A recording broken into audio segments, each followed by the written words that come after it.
Welcome to my 7-day dog care challenge. So how does this 7-day dog care challenge work? On day 1, you're going to implement day 1's tip. On day 2, you're going to implement day 1 and day 2. On day 3, you're going to implement day 1, day 2, and day 3. On day 4, you're going to implement day 1, day 2, day 3, day 4, and so on. And the objective is by the 7th day, you are implementing all 7 of these things into your dog's daily routine.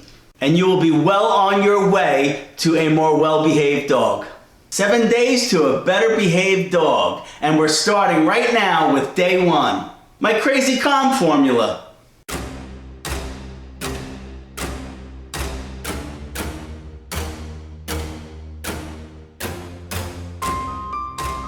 I know you all have heard me say this time and time again, but I wanted to break this down and have this as step 1, day 1 in my dog care challenge, and it's really simple.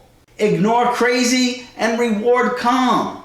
So what do I mean by that? We want to ignore any behavior our dogs are exhibiting that we don't want them to perpetuate. And we want to reward good behavior, more importantly, good states of mind that we want our dogs to perpetuate. So, if our dogs are jumping and super excited, no matter how friendly it is, we really want to ignore that behavior. Conversely, if our dogs are relaxed and calm, those are good opportunities. Those are the moments we want to capture. We want to reward those behaviors. And when you really think about this and it's in the forefront of your mind, you'd be surprised how often throughout each day we are actually validating our dogs in an overstimulated state of mind.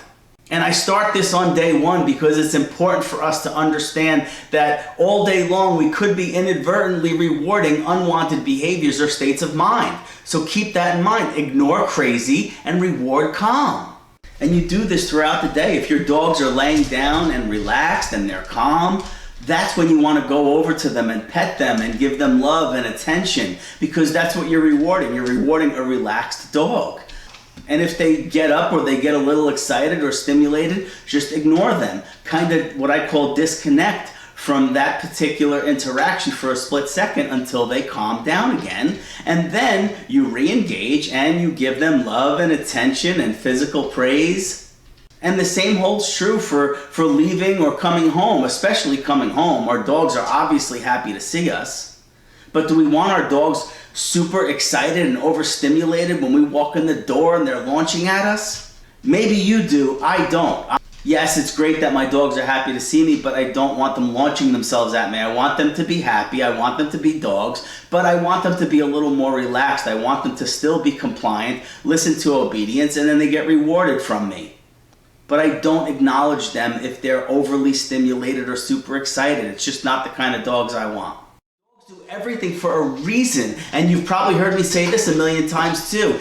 They perpetuate successful behaviors and they abandon unsuccessful behaviors. The success of a behavior is defined by the dog, not us. So if they're jumping and crazy and wiggly and super stimulated and we look at them or pet them or talk to them, or worse, give them treats, we are rewarding that state of mind. We are rewarding an overstimulated dog.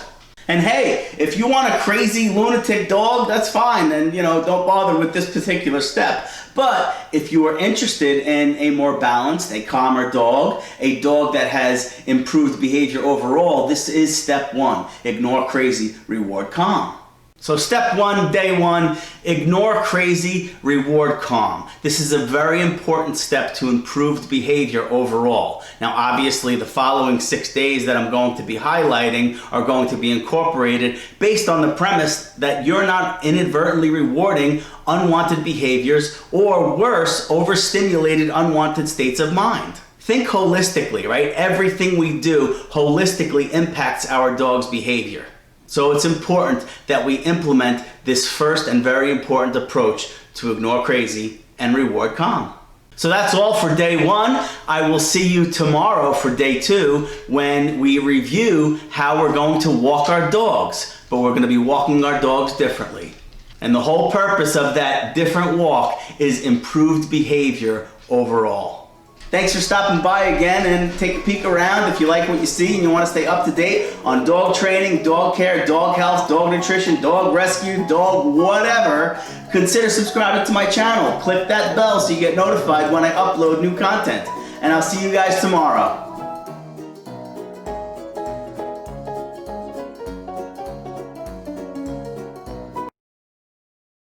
Hey guys, welcome back to day 2 of my 7-day dog care challenge. And hey, if you missed day 1, I'll throw the link up there. Don't forget to watch that video. How this works is for 7 straight days, I'm going to offer a tip to add or subtract something to your dog's life to help improve your dog's overall behavior. On day 1, you implement that tip. On day 2, which is today, you're going to implement day 1 and day 2. And then on day 3, you're going to implement day 1, day 2, and day 3 on that day, etc. And the purpose here is by day 8, you have 7 new things that you're adding or subtracting to or from your dog's life to improve overall behavior. So let's jump right in. Day 2's tip is a different way to walk your dog. Well, before we get started with a different way to walk your dog, let's address one thing. I'm presenting this tip to you under the impression that you're already walking your dog.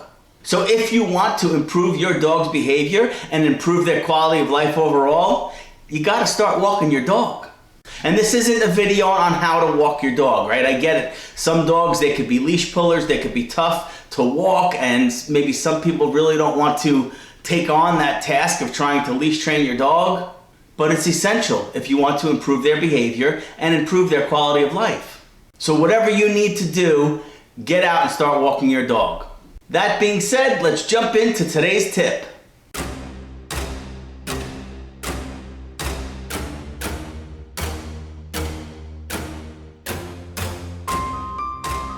The beautiful thing about walking our dog differently is that if you're not currently walking your dog, this is actually a good way to start.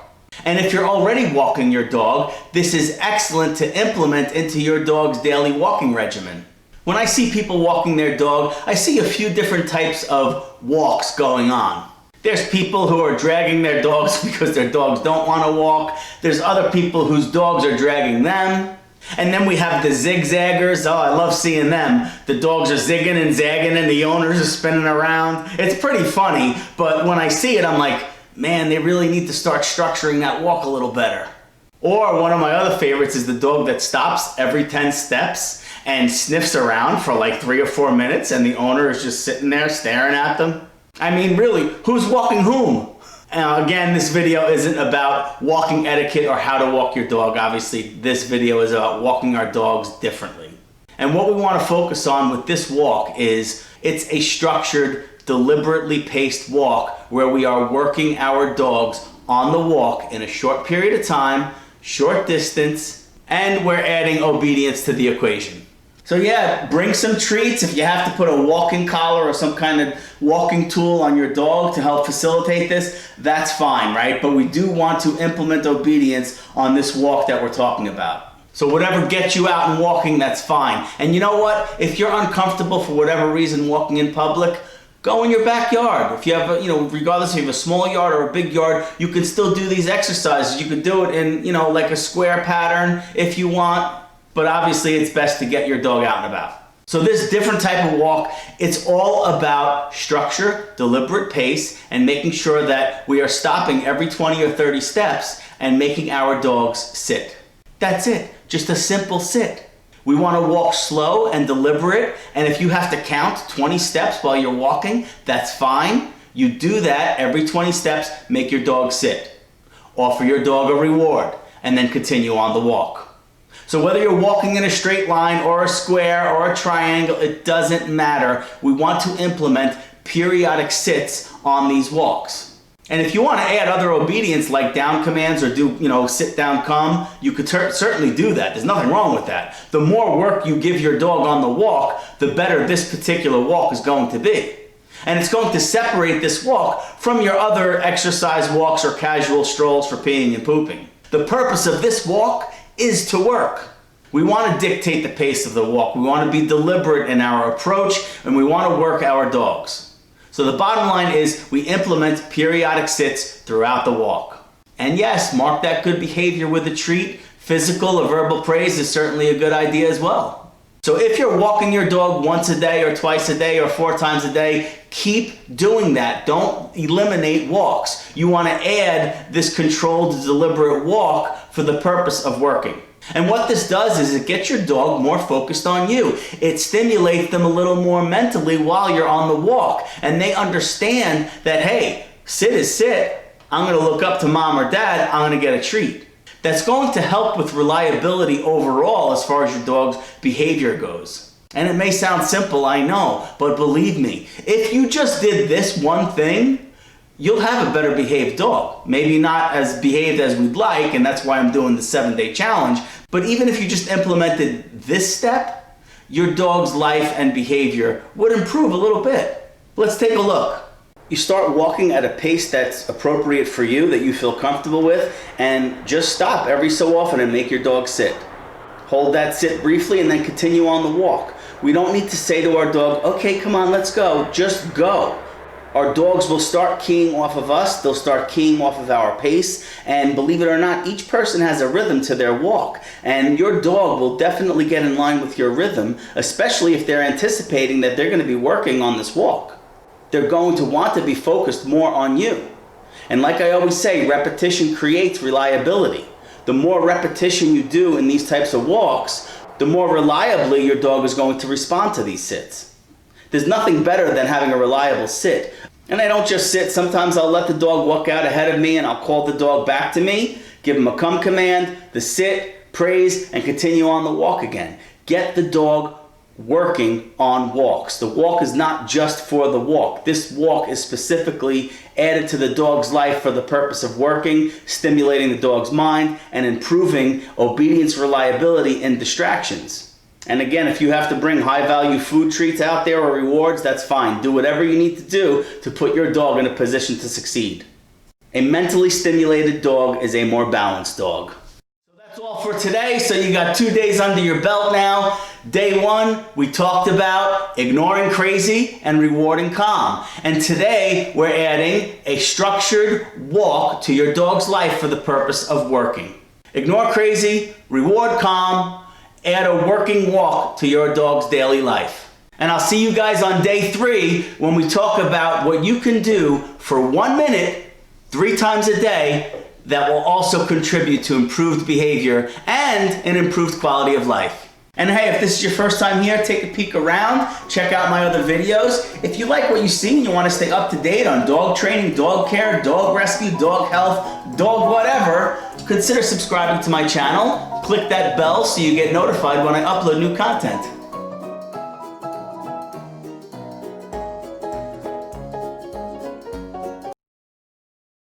Hey guys, welcome back to day 3 of my dog care challenge to help you improve your dog's overall behavior.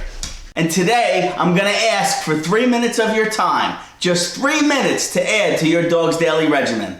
That's right, do this one thing for 1 minute, 3 times a day to improve your dog's overall behavior. Let's get right to it.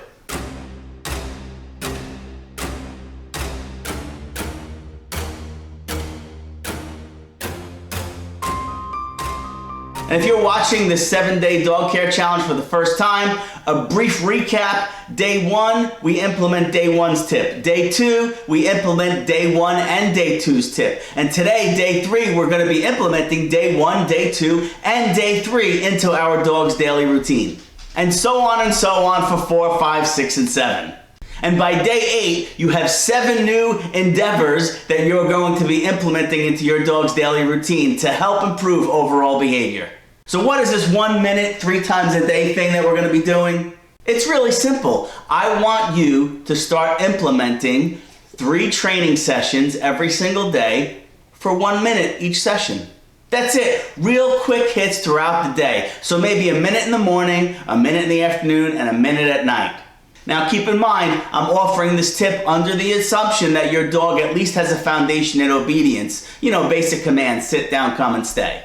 If your dog is not up to this point yet, obviously, you need to work on those basic obedience commands and improve your dog's reliability. If you're not up to that point yet, that's okay. You can still utilize these 3 mini sessions every day to improve your dog's obedience. And we want to have 3 different types of sessions, right? We definitely want to use treats and praise, obviously. We always use that. There's nothing wrong with that. So one of our sessions is going to be treats and praise. And we also want to add a session where we're using an increase in physical praise and physical rewards. Petting, patting, kissing, stuff like that.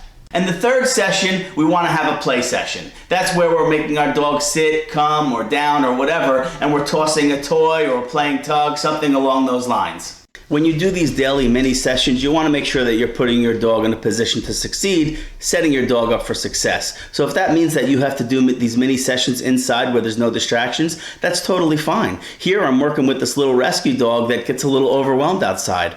So we're working in the comfort and quiet of my living room. That's where this particular dog succeeds at this point in time. And I add a little play training session with him as well. It helps stimulate him mentally and physically, especially this little booger. He's got a lot of energy and he needs that mental stimulation combined with the physical stimulation as well. And it's going to help make this particular dog more adoptable. I also took Sable and Deuce outside for a couple of quick sessions. You know, a little play training goes a long way, and I'm not really concerned with how reliable like Deuce's obedience is when we're playing. I mean, it's a stimulated activity. I expect him to be happy and a little extra exuberant. I'm not all that concerned about it. This is all to make sure that he's earning the privilege of play. That's why he's doing his basic obedience, and then I toss a toy, or I might, tug with him a little bit. In this case, I'm playing fetch. And when I talk about a physical reward session, again, I'm outside with Sable, we're doing some treat work, but she's also getting an increase in physical rewards, petting, patting, and I'm actually getting a little excited with her, and that's okay too. And I've mentioned in other videos, I don't like overstimulation inside the house, but if we're outside doing some work and having fun, I want them to be dogs. I want them to have fun. So it's okay if she gets a little excited, as long as it's manageable and she doesn't spike too much. But the combination of having a treat session, a toy session, a physical reward session, our dogs are working for a variety of different resources, right? And it's great that we're using treats, but we don't want them to be treat dependent. We want them to work for other things like physical affection and play. And that's another reason why we implement these 3 mini sessions throughout our dog's daily routine. And remember, as you go through this process, repetition creates reliability. When you do this and you make a habit for you and your dog, you're going to see improved reliability and improved behavior overall with your dog. And most importantly, really, this improves our relationship like you wouldn't believe. It really does. It's great for relationship building. So that's that. It's pretty simple. And honestly, if you can't manufacture just 1 minute 3 times a day for your dog's sake and your dog's overall well-being, you might want to take a look at your schedule and make some modifications so we can create some time, additional time that we can spend with our dogs. So these 3 mini sessions, what it does is it makes us work our dogs throughout the day. And I understand they're only quick hits, but that's really all we need sometimes, just to give our dogs a little mental stimulation for a minute or 2 throughout the day. What I highly recommend when you're doing the toy mini session, extend that a little bit. If you can get 5 or 10 minutes of play training in, that's going to really optimize your dog's time. It's going to optimize that particular mini session. When we use play training, we're stimulating our dogs mentally and physically, okay? It's the best of both worlds. I know we're only on day 3, but you should see a subtle increase in your dog's reliability and willingness to work for you, even though it's only been a few days. And by the end of the 7-day dog care challenge, you are going to see continued improvement with your dog's overall behavior and reliability.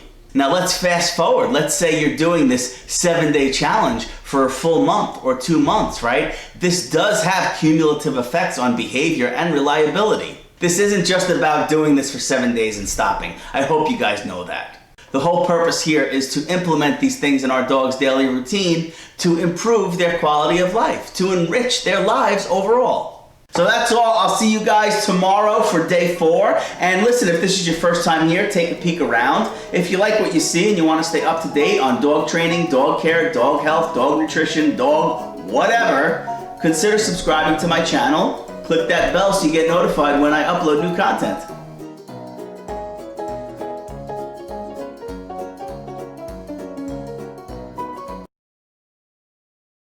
Welcome back and welcome to day 4 of my 7-day dog care challenge. Now if you haven't checked out day 1, 2, and 3 yet, check it out. I'll throw a link up there to the playlist so you can start banging out those 3 videos. And here we are, day 4. We're going to be reviewing something that you can implement into your dog's daily routine to improve reliability.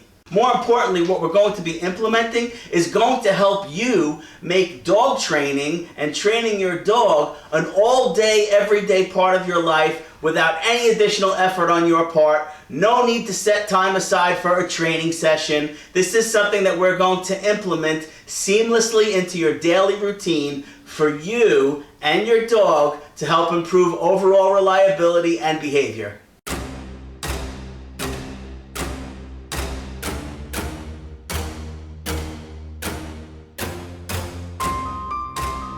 You may have heard this before, nothing in life is for free, or some of us refer to it as resource control.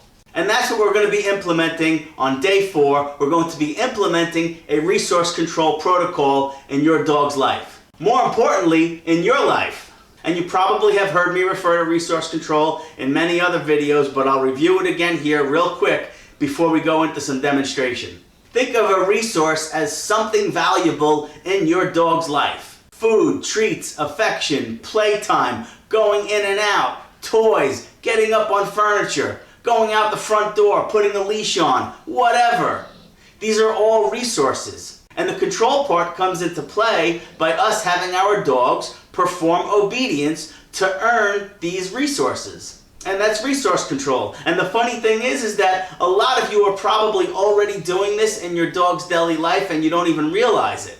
The thing is that we need to do this in all areas of our dog's life. But just think about how many other things your dog gets throughout the day, and she or he doesn't have to do a darn thing to earn them. And that's the purpose here, is to get our dogs working for their resources. Sit. Having our dogs earn resources is as simple as giving a sit, quick little paw, and they earn the privilege or resource of eating. It's simple and they love working. The same holds true for physical affection, or if they're coming up on furniture. Just have them perform obedience before you allow them the privilege or resource of coming up on furniture, or getting physical affection, or loves and hugs. This doesn't mean that we're impacting their lives in a negative way. We're still going to spoil the heck out of them. We're still going to love them and cuddle with them and snuggle and give them kisses and pats. They're getting all sorts of good stuff all day long. Nothing is changing. We're just doing it on our terms, not their terms. We're just implementing a very simple approach for them to perform obedience to get resources. Whether it's the couch or the bed and we want to make them perform an obedience command to come up, it's that simple. And when they perform, there's all sorts of good stuff on the other side. Treats and kisses and belly rubs. Going in and out, whether you have a backyard or you're letting them out the front door on leash, just make them sit. Have them earn the privilege or resource of going outside. Same holds true when you come back inside. Just a simple sit. You could even put them in a stay if you want, and then release them to come inside. It's so simple, and they're so compliant, and it improves their overall reliability. And even giving them a simple toy, recreational chew, or a stuffed Kong, just make them perform a quick obedience command before you give it to them. Here's a general rule of thumb about resources. If you're unsure as to whether or not something is a resource to your dog, just assume that it is and make them work for that resource. You'll find out very quickly what your dog thinks about a particular resource and whether or not it's of high value to your dog.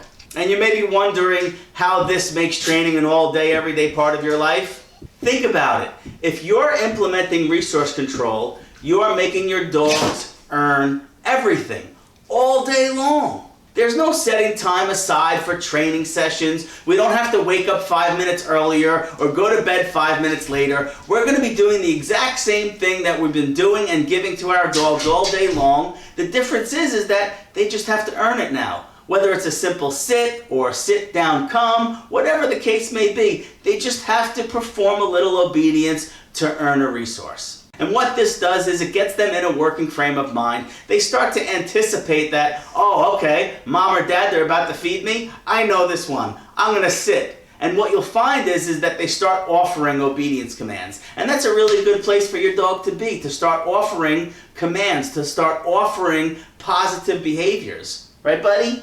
So that's it, and hopefully by now you're adding each day's tip into your dog's daily routine. And at this point, we have day 1, ignore crazy, reward calm. We have day 2, a different kind of walk, a structured walk. And we have day 3, adding our 3 mini sessions throughout the day. And now day 4, we're implementing a resource control protocol. If this is your first time here, take a peek around the rest of my channel. If you like what you see and you want to stay up to date on dog training, dog care, dog health, dog nutrition, dog whatever, consider subscribing to my channel. Click that bell so you get notified when I upload new content. And I'll see you guys tomorrow on day 5.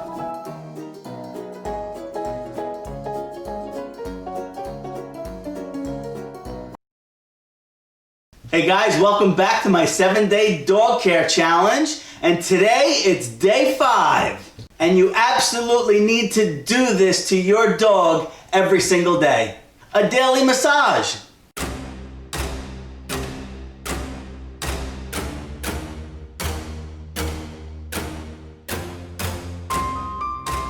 And you may have seen me do some massage in other videos, but I wanted to go in a little bit more detail and to do a little demonstration on my dogs today for you. And hey, if you missed out on days 1 through 4, I'll pop the link up to the playlist here so you can check out those first 4 videos as well. So let's jump right in. First of all, just a couple of tidbits before we get started.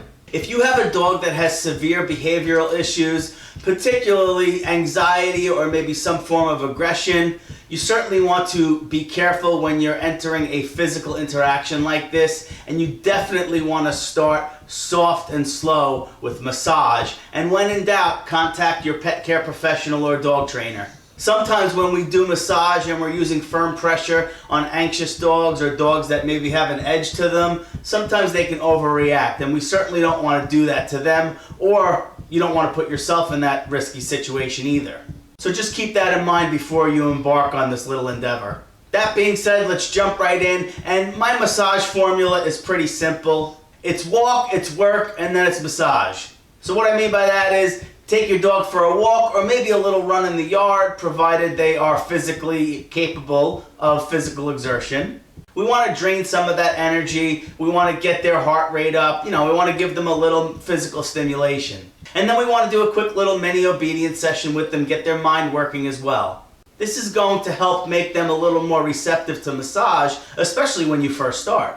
And even then, there's still some dogs that they get a little wound up when you're trying to give them a massage. My guys are used to it. You may have to have a leash handy in case you have one of those fidgety dogs that won't sit still. But that's where massage will actually help and come into play to help your dog settle down, especially the fidgety ones. And size doesn't matter. You can do massage on toy breeds, medium-sized dogs, or giant breeds, and everything in between.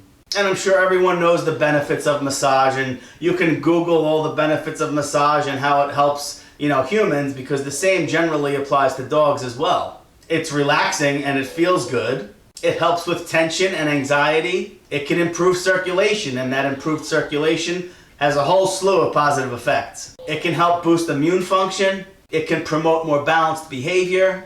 And my favorite, it will improve your relationship with your dog. So those are just a few benefits I wanted to throw out at you. When massaging a dog for the first time, you want to start slow. You want to use light pressure. And even if you start petting them, and as you're petting them, and here Deuce is laying on his side, so this will be a good example for you. I'll just start petting him, and I might, I don't have to talk to him sweet or low or anything like that, but you might want to use a calmer, softer tone of voice to maybe encourage a more subdued interaction with your dog. As you know, the more excited you talk, the more excited your dog may get. So you definitely want to start petting, and then I might just start doing little circles on Deuce's shoulder here. I'll use a little pressure there. I'll pet him down here. I'll go on his hindquarters or his quadriceps, and I'm doing like a little pinching, rolling motion here, but real gentle at first. You don't want to use pressure that's too deep, because that could freak some dogs out. You could certainly work up to deeper pressure, but for now, you want to start slow, you want to start soft, you want to start gentle. There are a bunch of videos, I've seen them on YouTube and other video platforms of specifically how to massage your dog. I'm not a certified canine massage therapist. I just try to think what feels good on me when I get a massage, and I apply that to my dogs. And having a good relationship with your dog and trusting your intuition, your dogs will actually tell you what feels good on them. It's up to us to identify that and go with the flow. Now, I put my guys on the ottoman. It's a little easier for me. You could certainly do it on the floor. If you have a toy breed, you know, you could pick that dog up and put him next to you or on your lap or something. And you know, these guys, they had a real rough day. You know, it's about 12:30 in the afternoon, you know, because they have such a hard life. But you know, I work my way. I'll start on the neck, and let's see if I can spin Deuce around for you. And I'll just kind of take my thumb and my hands like that, and I'm just doing a little bit of massage there. And I'll work my way down. And now I can go pretty deep with my guys right now because they're used to it. But again, at first, you just want it to be just light, soft pressure, nothing too deep. And then I'll work my way down just above his shoulders here. And you know, those two muscles that run along the spine, I mean, I know that feels good on me when I get a massage. So I'll do the same thing there. Does it feel good? This is one of his favorite spots. I just got a positive reaction out of him. Almost like, oh, Daddy, that was a good one right there.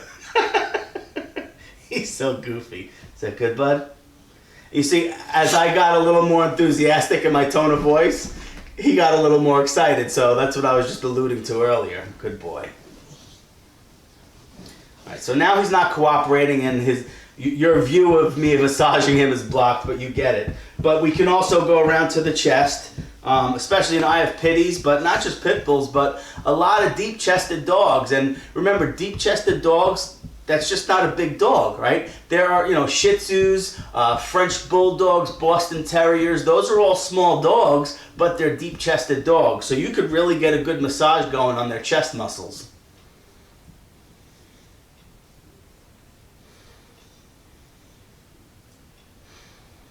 And like I said, aside from the many benefits I mentioned earlier, and there's probably a gazillion more out there, I mean, the relationship building aspect of this is, I mean, that's my favorite part about massage. And obviously the behavior modification part of it. In fact, I use massage as part of my behavior modification protocol for dogs that come here from other rescues for, you know, for training and enrichment.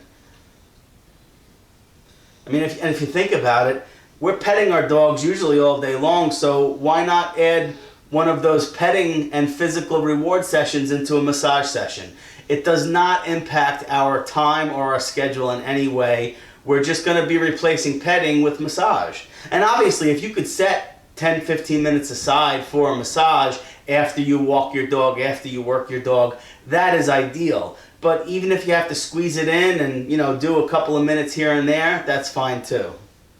You know, and I mean, his front legs, you know, they have these muscles here just kind of like we do. Anatomically, there's not much of a difference, you know, from as far as the musculature of the dog, right? They just, they're on all fours, we're on two. And believe it or not, this helps too in other aspects as far as if you ever have to inspect your dog for any reason, or if you take your dog to the vet, they're used to being touched in all areas of their body, so that would certainly have a positive impact on them too. And you know, I'm not spending much time on each area. This is more for demonstrative purposes and illustrative purposes for this video, but you get the idea. And I do spend time on the quads, especially with my pitties, because you know, they're athletes, and you know, even though they're not in any kind of sport, they tear ass in the yard every single day, you know, so it's definitely good for them. Right, Bubby? Good boy. As we're going over our dog's entire bodies, this is another good way of us inspecting their body for, you know, little anomalies, or, you know, sometimes dogs get little cysts, or maybe they have little nicks and stuff under their legs that we didn't see. So when we're tending to them like this, we're also inspecting their bodies for any anomalies. And pitties, they have these blockheads, so I will literally massage their heads because they're all muscle.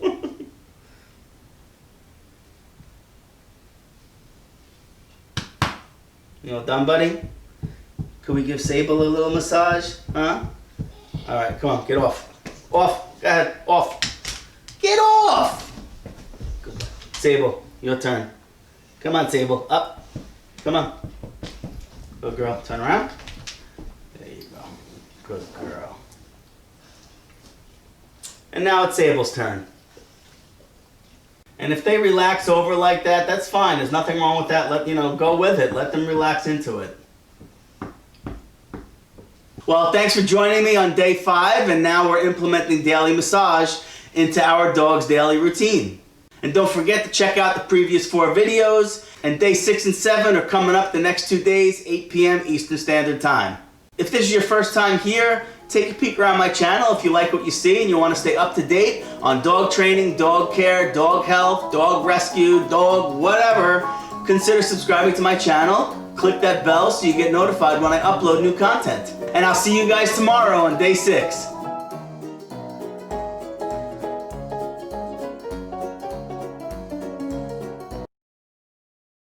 Hey guys, welcome back to day 6 of my 7-day dog care challenge. And day 6 of the challenge, we're going to be talking about something you absolutely have to remove from your dog's life. In this video, I'm going to be reviewing some factors that contribute to this thing that we need to remove from our dog's life. I'm going to offer some insights for you to be able to identify when your dog is experiencing this thing that we got to get rid of. And obviously, I'm going to offer some solutions on how you can eradicate this from your dog's life forever.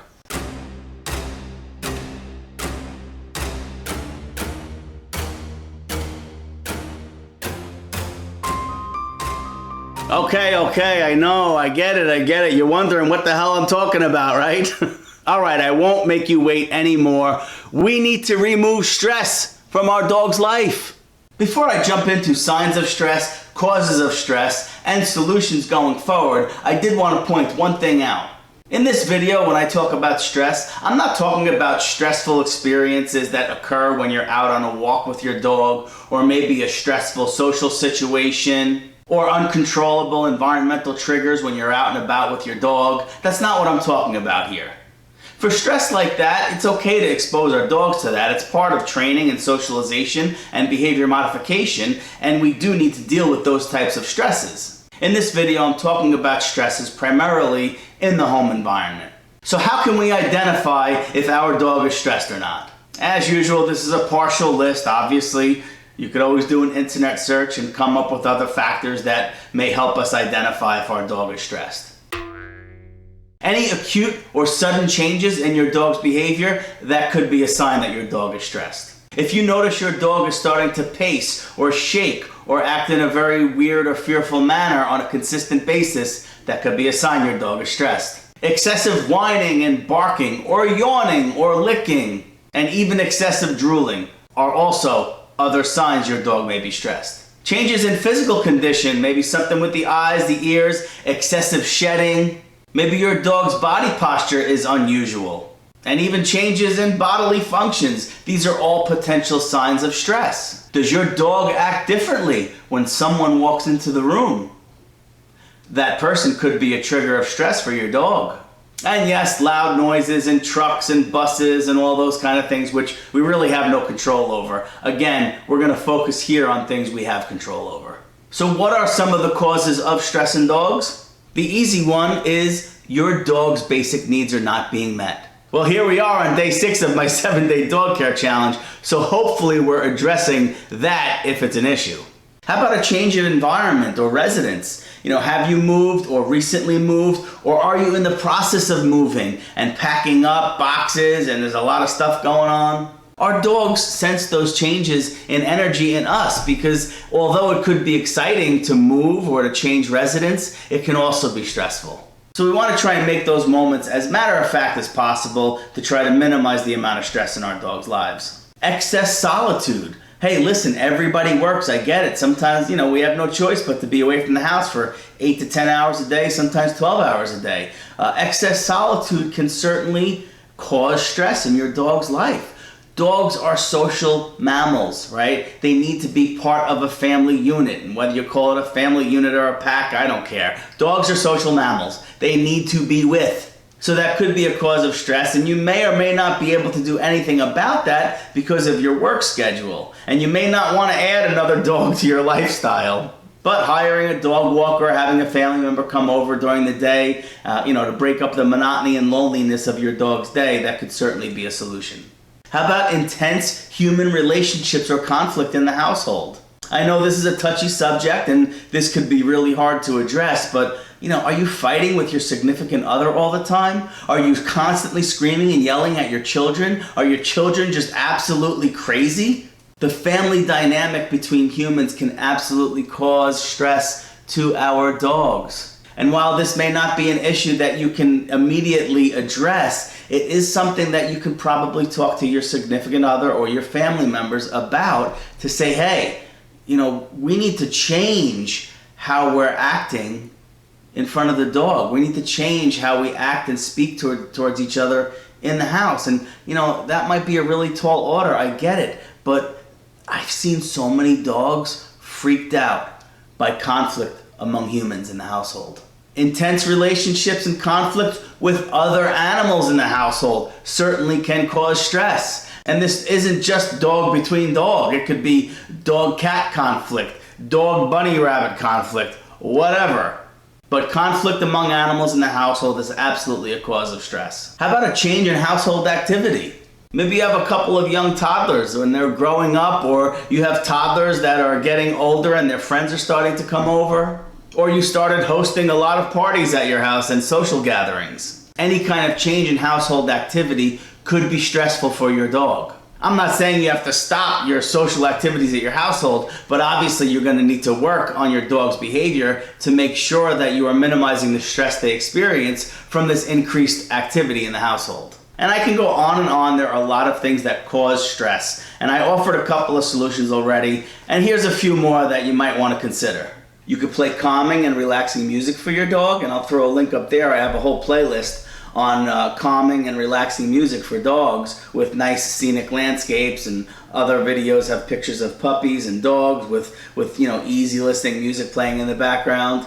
And there are plenty of natural calming supplements you can offer your dog, whether it's L-theanine or CBD or calming treats. There's a whole slew of them available to us nowadays. Giving your dog a quiet place where it can go, maybe a nice comfy crate, away from the craziness of the household, if that's one of your issues that is causing stress. A dog having a safe place can absolutely reduce stress and can give a dog an outlet to deal with the stress. Working on your personal relationships in the household. I know it's a tough one, but it is something that may need to change for the sake of the dog. I mean, heck, I see married people stay together for 30 years for the sake of the children, and they manage their relationship throughout that time for the most part.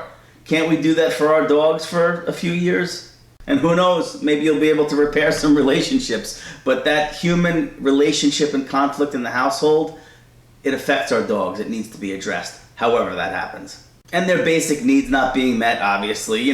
Food, water, shelter, companionship, exercise, stimulation, all that stuff. Again, I mentioned this earlier, we're at day 6. A lot of this stuff should be addressed by now. Even though the 7-day challenge is going to help you to a more well-behaved dog, you may need more for your particular dog. Obviously, there's no one-size-fits-all. So if that structured walk I talked about a few days ago isn't cutting it, you may need to add a couple of more structured walks. Add more stimulation to your dog's life. Make sure your dog's basic needs are being met. If time's an issue, I'm sorry, wake up 5 minutes earlier. Go to bed 5 minutes later. Maybe don't sit on your butt for 3 or 4 hours after you get home from work and watch TV. Allocate some of that time to tend to your dog's needs. You'd be surprised how much time we waste throughout each day, as busy as we think we are.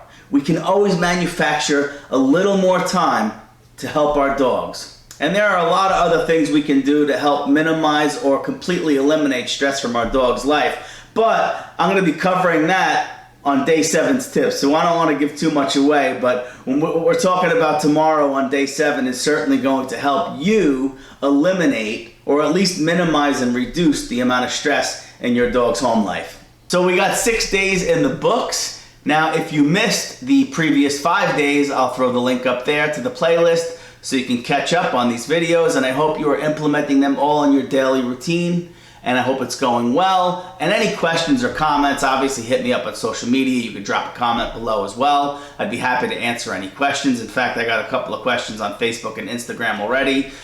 People asking me, they're having some challenges with, especially with the walks and social situations. Obviously, I'm here to help you guys. That's why I'm doing these videos, so please feel free.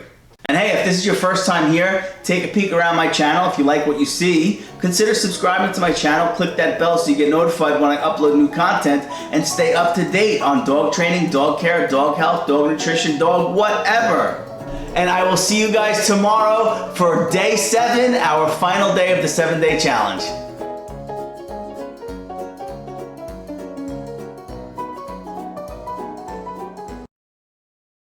Welcome back to day 7, the last day of my 7-day dog care challenge.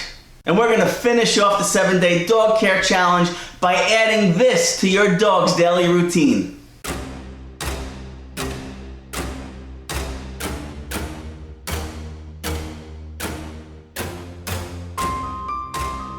We have to further stimulate our dogs mentally to make sure that we're doing everything in our power to help them become a more well-behaved dog.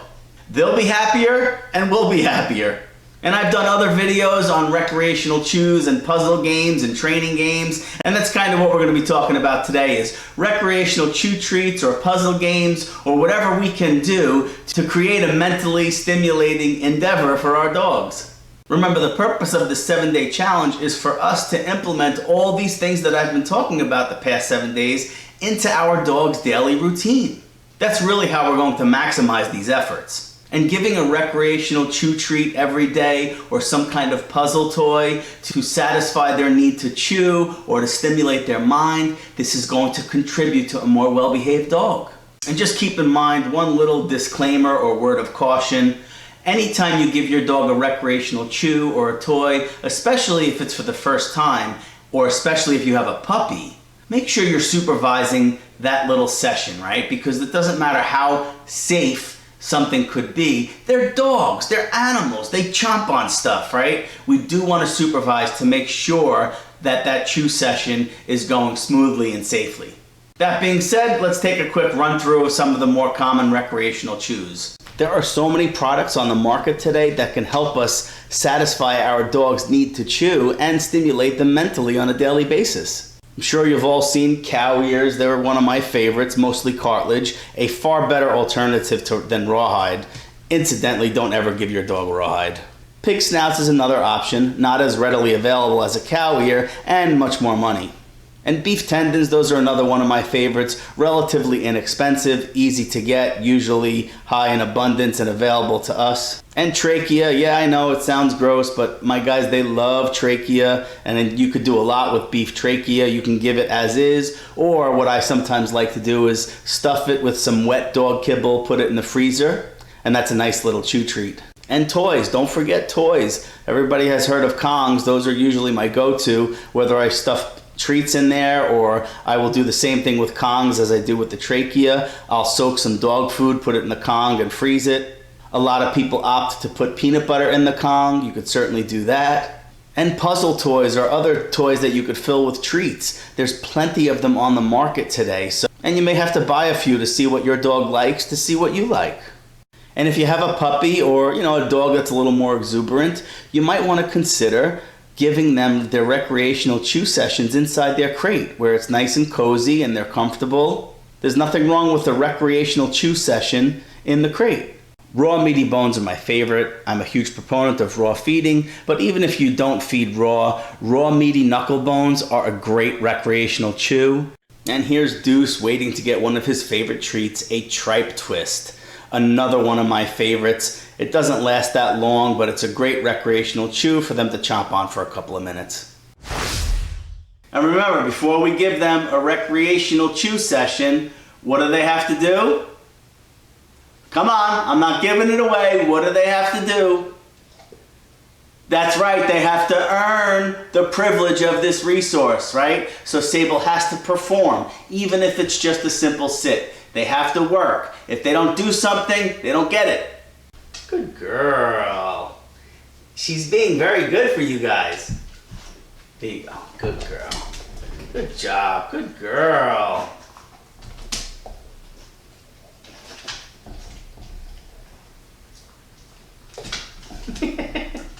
Good girl, Mama.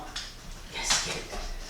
Good girl. So that was Sable's little session just with a couple of jerky treats that I threw in there. Now I'm going to use food because food is a little easier for them to get out. So I'm going to start with some food, some dried dog kibble just to toss in the Kong here, and it'll be easier for Sable to get out. Now our guys are used to working for their Kongs and, you know, really playing with them to get the food out of the Kong itself. But again, when you're starting, start simple with some dog kibble or some kind of small treats that will easily fall out. Sit. Good girl.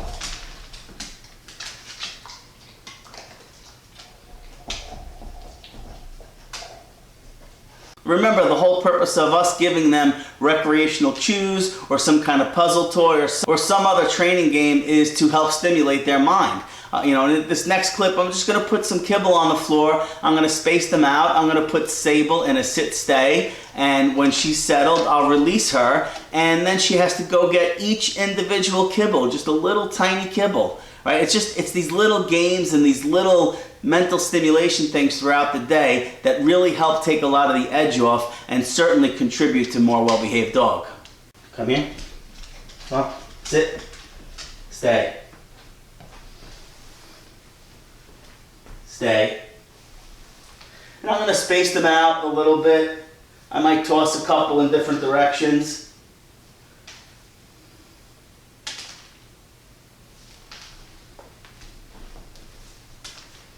Stay.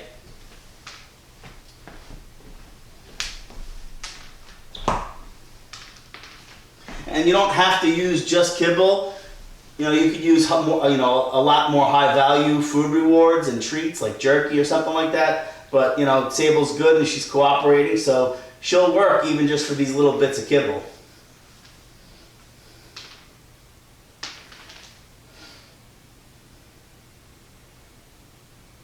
Okay, good girl. And she knew she had to stay. As soon as she made eye contact with me, that's when I released her, right? Because that's the point when she's most compliant. She's sitting, but she really wants that food, but she also wants to please me and she wants to be compliant. As soon as she made eye contact, I release her and she gets her reward. Sometimes we have to be creative too. Maybe we had a Kong or we had some kind of recreational chew toy, but either the dog destroyed it or maybe we misplaced it. In my case, here at my house, I have anywhere from 10 to 15 dogs here at any given time. So sometimes I misplace stuff. Sometimes I have dogs that chew the crap out of Kongs. So I have to get creative. Water bottle with some kibble at the bottom. Come on, Sable. Woohoo! Sit. Good girl.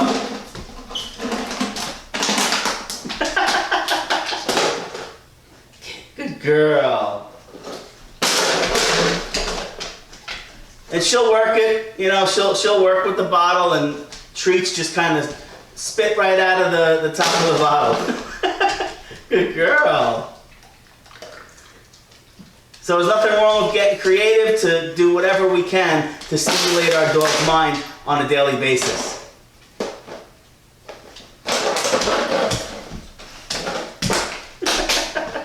Thank you.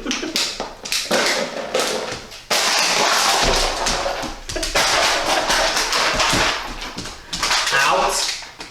Out. Good girl. Sit. Good girl. Good girl, Mama. So there you have it. Add some kind of recreational chew or mental stimulation type of toy to your dog's daily routine. And whether you want to give your dog a 2 or 3 minute chew session or a 15 to 20 minute chew session, there is a toy or a treat or a chew out there that can satisfy what you need to accomplish for a particular recreational chew session. So we got 7 days in the books, and if you missed out on the first 6 days, I'll throw the link up there to the playlist so you can catch up on the previous 6 days. And tomorrow is day 8. You should be incorporating all 7 days into your dog's daily routine. And by now, you might see some improvement already. You might see a more well-behaved dog in your life, in your home. Imagine this, and I've said this in one of the other videos. We're doing this for 7 days. We probably are seeing some slight improvement. What if we do this every day for 30 days, or 60 days, or 90 days, and incorporate that in with a training, socialization, and physical stimulation regimen? You're going to have a more well-behaved dog. And again, this is not a one-size-fits-all. Some of you might have a 1-year-old Jack Russell Terrier, and this 7-day challenge, that might only chisel away a little bit at that dog's stimulation needs. The higher the energy, the more intelligence the dog, obviously the more effort we need to put in, the more things we need to give to our dogs to enrich their lives and stimulate them on a daily basis. But these 7 days is a great place to start. And again, if you have any questions on any of the 7-day challenge, please hit me up on social media. You could drop a comment below. I'm here to help you. That's why I'm doing these videos. I want to help you have a more well-behaved dog. I want to help your dog have a more enriched life. And I want to help you both have a better relationship with each other. And once again, if this is your first time here, take a peek around my channel if you like what you see and you want to stay up to date on dog training, dog care, dog health, dog nutrition, dog rescue, dog whatever. Consider subscribing to my channel, click that bell so you get notified when I upload new content. And I'm going to see you guys tomorrow on day 8 for a little recap and to check in to see how you're all doing.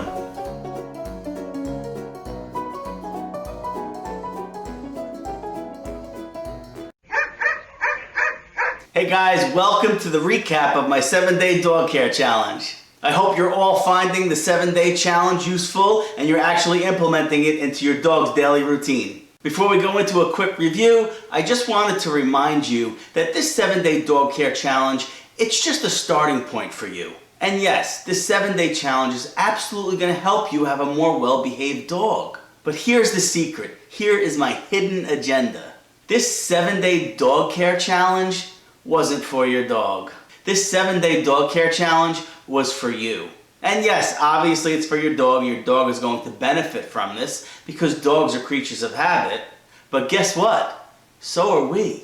So this 7-day dog care challenge is just as much for you as it is for your dog. So let's jump right into a quick recap, and I'm going to offer you a couple of questions that were asked of me on social media and email.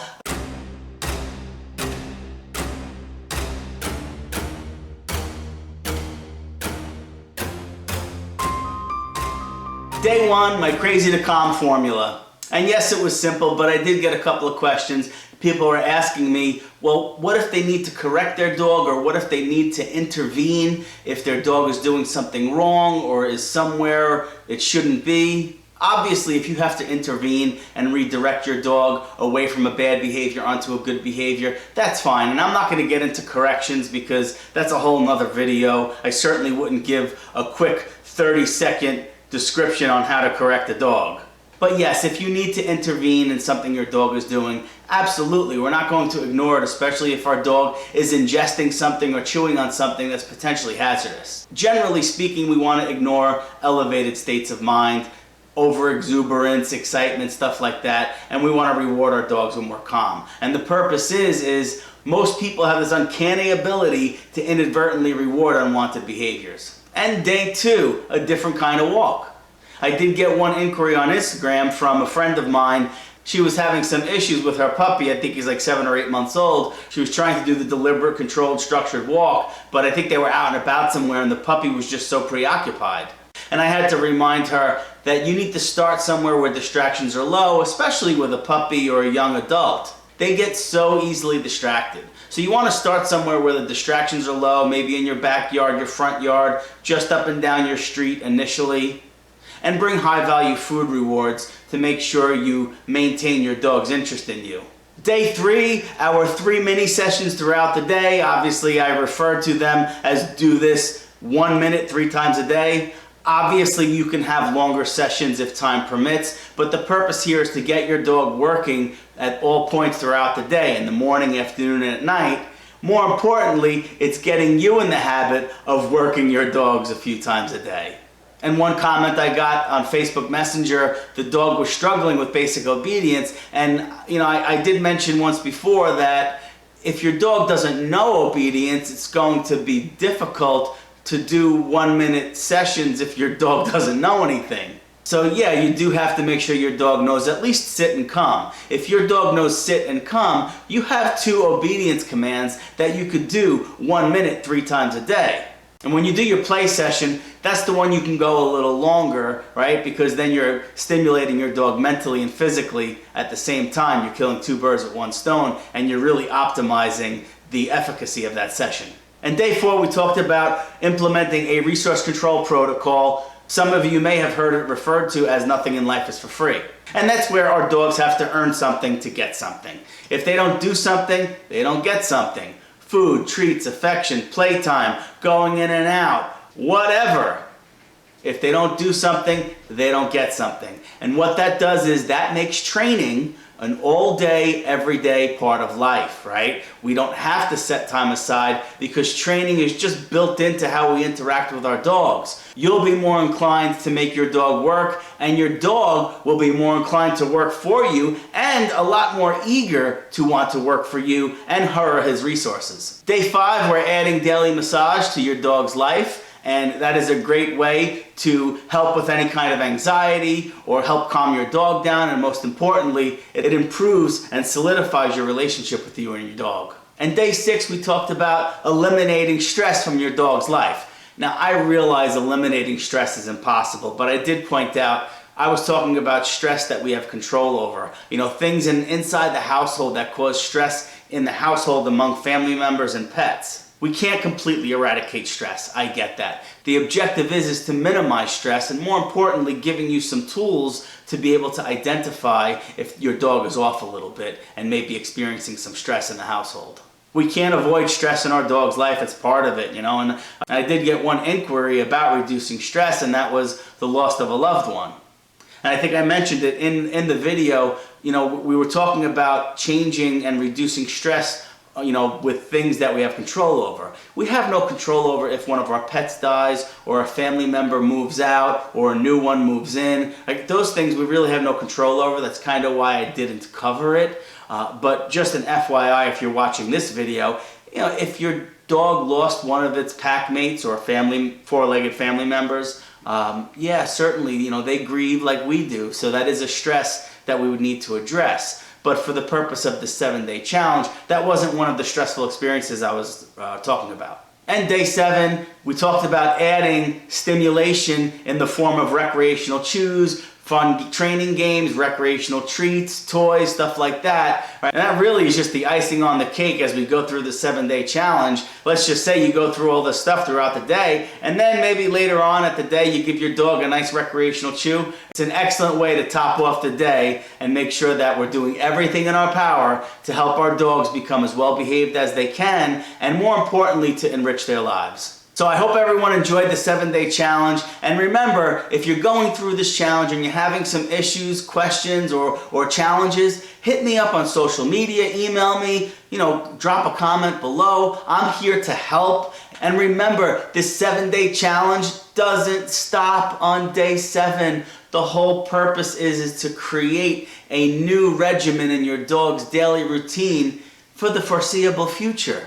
That's the whole purpose, right? We want a more well-behaved dog, we want to enrich our dogs' lives, and we want to have a better relationship with our dogs. That's what my 7-day challenge is going to help you accomplish. So keep at it, stick with it. Don't stress if you miss a couple of days or life gets in the way. You can always pick up where you left off. So thanks for tuning in, and don't forget, check out the full 7-day Dog Care Challenge playlist if you haven't watched it already. And I'll see you guys soon on my next upload. And don't forget to check out some of my other playlists. I have my Doggy Quick Tips playlist and my You Asked For It playlist. Those 2 playlists are pretty comprehensive. They cover a wide variety of topics that may help you on your dog guardian journey. I hope everyone's 2020 is going good so far, and I will see all you guys soon.